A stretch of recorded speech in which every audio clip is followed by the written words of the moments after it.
अगर ऐसा ही paper same अगले साल रिपीट हुआ तो क्या करना है? क्या करना है? क्या तुम अगले साल मैथमेटिक्स ऑप्शनली सिलेबस में ले आओगे? क्या तुम मैथमेटिक्स पढ़ोगे? बोलो, मैथमेटिक्स तुम पढ़ने के लिए तैयार हो? है या ना? नहीं। तो समझदारी से, शांति से और सही डायरेक्शन में काम करते हैं। समझदारी से और शांति से सही डायरेक्शन में काम क्या करना है तो सुनो।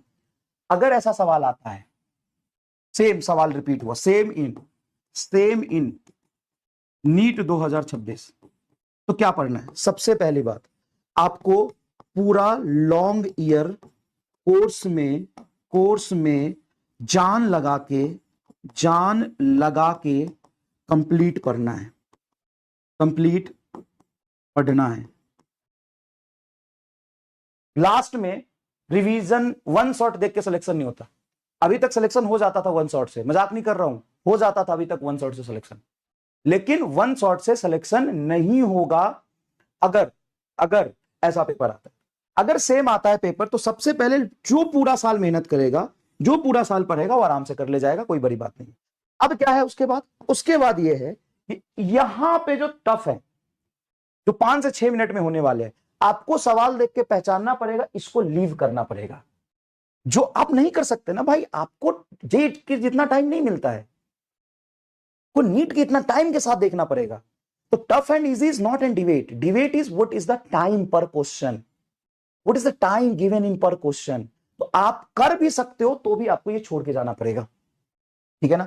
तो आप जब 45 में से आपको 5 क्वेश्चन, 4 से 5 क्वेश्चन जो एकदम टफ हैं, आप उसको कर रहे हो तो बेवकूफ हो, क्योंकि जब ऐसा पेपर आएगा तो obvious सी बात है कट ऑफ कम जाएगी, जैसा जेई में होता है। जेई में 20 क्वेश्चन में से अगर 6-7 क्वेश्चन कर लो तो आप चले जाते हो आईआईटी दिल्ली में, समझो इस बात को, आप चले जाते हो आईआईटी दिल्ली में।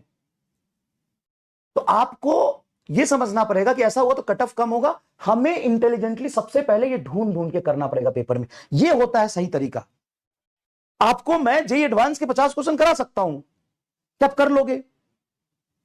आप ये ईमानदारी से बताओ, क्या मैं यहां से पढ़ाने लग जाऊं, जेई एडवांस के पीवाईक्यू कराने लग जाऊं, जेई मेन के क्वेश्चन कराने लग जाऊं, इरोडोप के सवाल कराने लग जाऊं? वो सॉल्यूशन ही नहीं है, क्योंकि ये टफ पेपर में भी अगर मैं इस 8-10 क्वेश्चन को छोड़ दूं तो यहां से ये जो भी 12 क्वेश्चन 15 क्वेश्चन थे वो करने लायक थे। जो बच्चा ये समझ गया कि हमको करना कैसे है, वहां तक पहुंचना कैसे, वो कर ले जाएगा। तो सबसे पहले कौन सा सिक्योर करोगे बताओ? ये कि ये सबसे पहले ये करेंगे बेसिक। और यहां पे बात कैपेबिलिटी की नहीं है, बात सिलेबस की है, बात रिलेवेंसी की है। बात यह है कि फिजिक्स, केमिस्ट्री, बायो है हमारे सिलेबस में, समझो इस बात को, बात रिलेवेंसी की है, ठीक है ना। तो आपको क्या करना पड़ेगा कि सबसे पहले हमें यह क्वेश्चन लीव करना पड़ेगा, जो आपके 4-5 क्वेश्चन टफ क्वेश्चन है वो आपको एग्जाम में लीव करने की आदत डालनी पड़ेगी, और बेसिक क्वेश्चन आपको ढूंढ के करना पड़ेगा। आज भी अगर कोई कट ऑफ जो इस पेपर का जाएगा वो 525, 520, 530 के राउंड जाएगा, ठीक है सर, हो गया। लेकिन सर लैंग्वेज लेंदी है सर, इसका क्या करेंगे? तो देखो इसका क्या करेंगे, हम पिछले साल भी, कोई नया बात नहीं है, पिछले साल कितने असाइनमेंट दिए आप अपने सीनियर से पूछना, बहुत असाइनमेंट दिए हैं। अब वही असाइनमेंट सब बच्चों ने किया नहीं किया, यकीन प्लस मैं लेके आया था, मुझे पता था पेपर टफ होगा।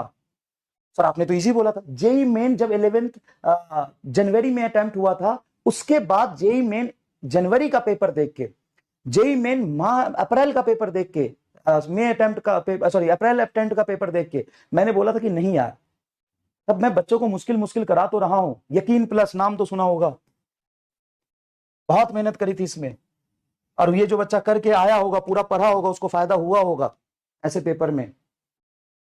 और वैसे लेक्चर आपको भी देंगे, ठीक है, जिससे ये वाला सेक्शन अच्छे से कंप्लीट हो जाए। अब अगर ऐसा पेपर आता तो ये तो छोड़ना ही है 3-4 क्वेश्चन, अब नहीं कर सकते हो, घर पे भले ही कर लोगे, लेकिन वहां पे टाइम लगा के नहीं कर पाओगे, समझो बात को। पेपर 180 मिनट का ही होना है, पेपर लेंदी है तो बायो में 1 घंटा ले जाएगा, केमिस्ट्री 1 घंटा ले जाएगा, तो 1 घंटे में नया सवाल सोच के 5-6 मिनट लगा के भी 4 नंबर मिलने हैं, और यहां से भी 4 मार्क्स मिलने हैं। पैनिक होके कुछ भी परेशान होने से नहीं होगा, यहां से भी आपको मिलने हैं 4-5 मार्क्स, पैनिक हो जाने से, परेशान होने से नहीं होगा, ठीक है। तो क्या करना है, जब पेपर ऐसा आएगा फाइनली, तो हमको ये 5 क्वेश्चन देख के पता चल जाएगा, अजीब सा लैंग्वेज और वैसा डायग्राम और लिखा होगा तो उसको हम देख के समझ जाएंगे कि सर ये तो हमको नहीं करना है। समझ गए, ये तो हमको नहीं करना है। चलो ठीक है सर, समझ जाएंगे नहीं करना है। उसके बाद क्या करेंगे सर जी, उसके बाद वो क्वेश्चन छोड़ देंगे हम, 4-5 क्वेश्चन बेसिक क्वेश्चन ढूंढ ढूंढ के चुक्कू चुक्कू टुकु टुकु टुकु ढूंढ ढूंढ के करेंगे। और फिर प्रैक्टिस इतनी करेंगे कि जो मॉडरेट क्वेश्चन है वो भी हमसे 80% हो जाए। इसके लिए हम अच्छे लेवल की प्रैक्टिस करेंगे। कैसे करेंगे अच्छे लेवल की प्रैक्टिस? सर 12th जितना कराएंगे लक्ष्य में हो जाएगा। हाँ, थोड़ा बहुत यकीन प्लस की जैसे लेक्चर बना के दूंगा और असाइनमेंट दूंगा, उसको ढंग से सॉल्व कर लेना। सर लेकिन हमारा 11th बेस्टेड है, तो 11th के लिए प्रॉपर मैं थोड़ा सा टाइम इन्वेस्ट करता हूं, समझता हूं कितने टाइम में 12th कैसे चलेगा, उसमें 11th कैसे कर सकते हैं। आपको लेक्चर देंगे, गोल देंगे, मतलब टारगेट देंगे कि ये लेक्चर यहां से देख लो, फिर मैं उसको सीट दूंगा और सीट क्लास में डिस्कस करूंगा। बेटा अगर पेपर थोड़ा भी मॉडरेट आता है तो सिर्फ मेरे मेहनत बहुत किया था मैंने पिछले साल भी बहुत, और आए भी है 36-37 क्वेश्चन मैं दिखा दूंगा, अभी तो मेरे क्लास में दिखा दूंगा। क्योंकि उस बच्चे को बोलना जो ऑलरेडी बायो में 1.25 घंटा खराब कर चुका है, केमिस्ट्री में इतना टाइम इन्वेस्ट कर चुका है, अगर उसको बोलूंगी ये तो मैंने कराया था तू नहीं कर पाया, तो उसकी गलती नहीं है यार, वो नहीं समझ पाया वहां पे पेपर के साइकोलॉजी को। बायो में 1 घंटा 1.25 घंटा लगाने के बाद, केमिस्ट्री में 1 घंटा लगाने के बाद कितना बचता है समय? 40 मिनट।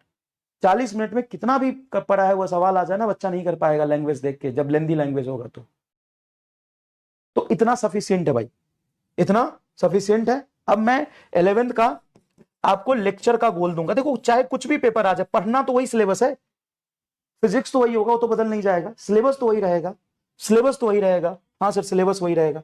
तो आपको लेक्चर का गोल दूंगा मैं, वो गोल पूरा करना है, उस पर बेस्ड मैं खुद बनाऊंगा सीट क्वेश्चन का, उस क्वेश्चन को हम लाइव या रिकॉर्डेड में डिस्कस करेंगे एक टाइम फ्रेम के साथ। अभी से थोड़ा थोड़ा करेंगे तो हो जाएगा।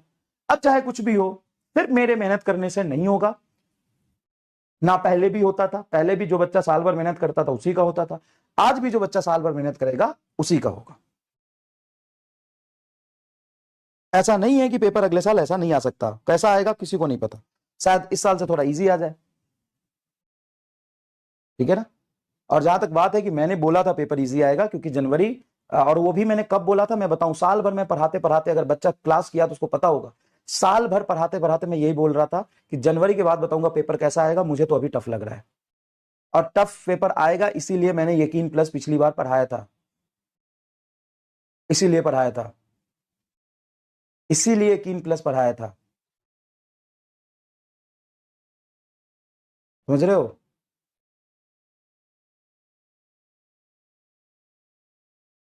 ठीक है भाई, इसलिए पढ़ाया था।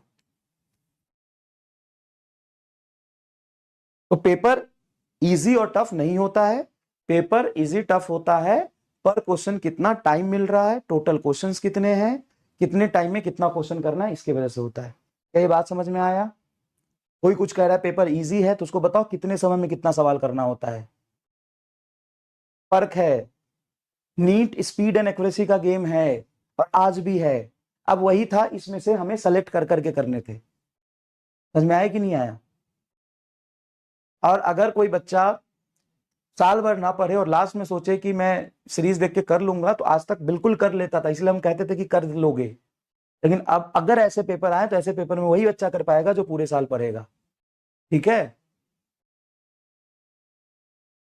ड्रीम 45 की बात करो तो ड्रीम 45 तो बहुत अच्छा था, इतने क्रिएटिव क्वेश्चंस मैंने खुद बनाए थे, इतने मल्टी कंसेप्ट क्वेश्चंस, इतने मैट्रिक्स मैच में ऐसे मिलाने वाले पेपर दूंगा तुम्हें, देखना मजा आ जाएगा, मजा आ जाएगा पेपर देख के कि सर क्या मेहनत करी है, कितना सोचा है, कितना दिमाग लगाया, कितना कंसेप्ट लगाया है। समझ गए? तो परेशान मत हो, अभी से पढ़ाई करो, अभी से पढ़ाई करो, पूरे साल पढ़ोगे मेहनत करो तो सिलेक्शन हो जाएगा। और इसी बैच से हुआ है आज तक और आगे भी होगा। पेपर टफ होने से कट ऑफ नीचे जाता है, पेपर टफ होने से आपको सेलेक्टिव क्वेश्चन करने होते हैं, चुन चुन के इजी क्वेश्चन। इसमें ये भी क्वेश्चन है जो 10, 8, 10, इसमें भी 4 नंबर मिलेंगे और इसमें भी 4 नंबर मिलेंगे। इसको करने में लग रहा है 1 से 2 मिनट के बीच में टाइम, 1 से 1.5 मिनट के बीच में टाइम, इसमें लग रहा है 6 से 7 मिनट। समझदार बच्चा क्या करेगा बताओ? पहले तो यही करेगा ना, समझ गए?